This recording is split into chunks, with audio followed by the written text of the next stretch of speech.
અમે સરકારશ્રીને કહેવા માંગીએ છીએ કે અમારી માંગણી છે કે માતા પિતાની મંજૂરી ફરજિયાત કરે અને મૈત્રી કરાર તાત્કાલિક રદ કરે। આના અનુસંધાને અમે દિયોદરમાં આવેદનપત્ર આપ્યું હતું, મહેસાણાની અંદર આવેદનપત્ર આપ્યું હતું, એવી જ રીતે અત્યારે કાંકરેજ તાલુકાની અંદર શિવોરની અંદર મામલતદાર સાહેબશ્રીને આવેદનપત્ર આપ્યું હતા। સરકારશ્રી તાત્કાલિક આ કાયદા રદ કરે એવી અમારી પ્રજાની માંગણી છે, તમામ જ્ઞાતિના લોકોની માંગણી છે। જો આગળના સમયની અંદર આ માંગણીઓ અમારી સ્વીકારશે ને અને આ મૈત્રી કાયદો રદ નહીં કરે તો આગળના સમયની અંદર ગુજરાત લેવલે ઉગ્ર આંદોલન થશે। આની જવાબદારી સરકારશ્રીની રહેશે, કારણ કે અમારી વેદના છે, આ માતા પિતાની વેદના છે, આ પીડિત માતા પિતાની વેદના છે। આ વેદના સમજી અને સરકાર આમાં નિર્ણય લે એવી અમારી માંગણી છે। જય જવાન।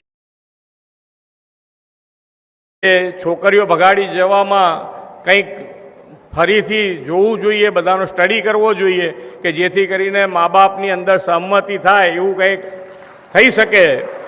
બંધારણ આપણને ક્યાંય ના નડે તો એના માટે એક સ્ટડી કરીશું અને એની અંદર આપણે સારામાં સારું જો રિઝલ્ટ લાવી શકાય તો એનો પ્રયત્ન પણ આપણે કરીશું। આપણે સૌ સાથે